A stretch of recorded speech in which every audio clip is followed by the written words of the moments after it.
Greetings, I am Rob Chapman from the band Dorje and from the guitar company Chapman Guitars, and today I'd like to talk to you about the 4 main areas that I think are important about an electric guitar string. It's probably the most overlooked area of a guitar ecosystem, and I think it would be kind of cool just to focus on some of the areas that I think are really important when it comes to choosing an electric guitar string.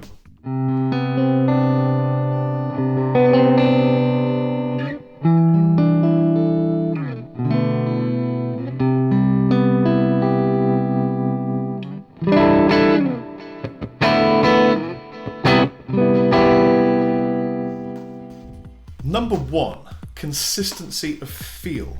Now, what I've noticed over the years, I've been playing guitar for about 25, 26 years now, is that sometimes you'll put on a set of strings and they'll feel sort of tactile, beautiful, lovely, silky smooth, everything's great. And then sometimes you might get a set, put them on from the same brand, and I've used lots of different brands of string, and the feel might be very slightly different, like there was an inconsistency in the manufacturing process, or something happened while they were being stored. You might feel some lumps and bumps or little tiny inconsistencies in the string. I don't like change. I want things to be exactly the same as they are, consistent, so that my hands and my playing part of my mind can get really used to a set of strings. So consistency of feel is absolutely key for me. And talking of consistency, also consistency of gauge, because I have noticed before strings that have very slightly, or it feels like, it may even be psychosomatic or just an odd thing, but they feel like the gauge isn't always consistent. Maybe you've had this exact same thought or feeling before, and if you have, please leave it in the comment section below. But I've always felt sometimes, some strings, the gauge is very slightly fluctuated.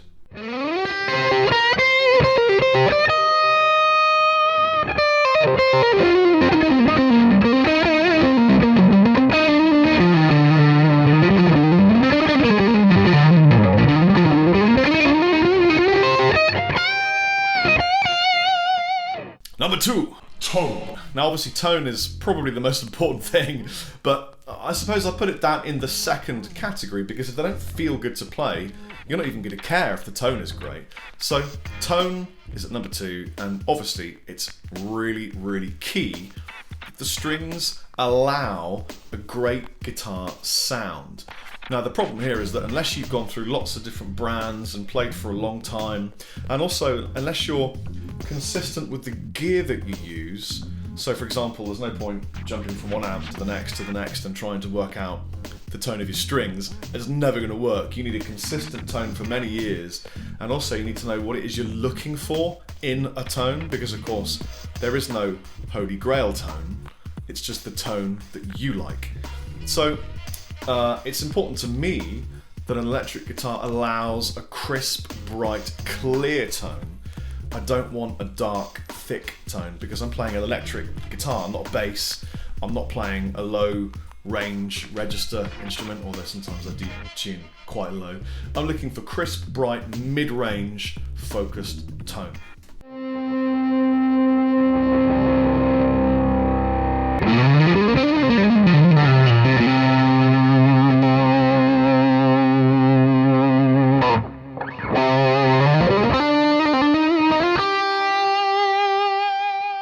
Number 3, durability. Because, let's be honest, the electric guitar, the one thing that can let you down on stage is the strings. Nothing else realistically is going to break regularly. I mean, I have before put my guitar on the stage in the middle of a set and done dirty things to it and broken off a knob or a switch, much to my tech Pablo's chagrin. But the strings, you break one, if you've got a Floyd, you've got problems. You know, I've seen some fantastic string changes in my time. Probably the 2 that I thought were the best ever were the one that BB King. There's a video on YouTube of BB King changing a string. He's just singing while he's doing it. It just looks like the easiest thing in the world to him. And I think Stevie Ray Vaughan has a fantastic string changer on YouTube. Check it out. But yeah, who wants to change strings in the middle of a set, or you've got to bother taking it off to get another guitar from your tech? You want a string to last. And so durability of break is really important. And also I noticed that some brands have a tendency to break here, some brands have a tendency to break here, and it depends really on the way that they are manufactured. But with regards to durability, there's also how long are they going to last in the elements, and what are the elements? So for example, do you sweat a lot or do you not sweat? I don't really sweat through my hands, they're kind of quite dry, a little bit oily. Very good for guitar strings. If you want great strings, let me touch them with my hand and they'll be improved for you. But I have known people in the past who played strings on my guitar and then they hand it back and they might as well just have been corroded immediately. They have acidic sweat, or they sweat a lot and it's just done nasty things to the strings. Some brands deal with that better than others, and so that's an important thing for me, because when you've got a lot of guitars, the last thing you want to do is be changing strings every 10 minutes. It gets in the way of the music, which is what I'm more interested in.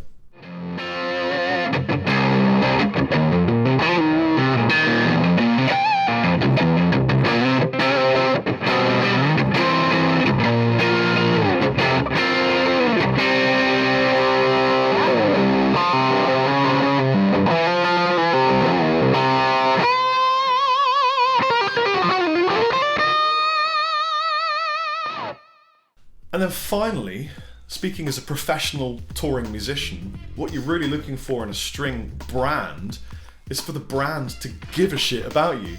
I mean, for example, endorsement is a two-way street. There has to be give and there has to be take. And if you're expecting, help from the company, you should expect to help them. It has to be both ways. And I think as players progress and become more and more and more of a gigging musician, and then from gigging to maybe being signed or having all sorts of people around them helping out and doing things, it's key that you look at the brand that you're working with and whether or not they're going to be an asset and an ally and essentially a friend to you and your brand. Are they going to reciprocate in kind the obvious energy and promotion that you put in their direction? So what do you think? What are your thoughts? Please tell me in the comment section below. After all, it's the main conduit of tone. It's the interface between you and your guitar. It's the only consumable / disposable part of your guitar. It's the bit of your guitar that you play, and it's the only part of your guitar that really has the potential to let you down. And that's why, when I tried the new Paradigm strings from Ernie Ball, I knew it was time for a change. And besides, every Paradigm string set is blessed by the Holy Unicorn and then individually knighted by the Queen of England. Why wouldn't I try them?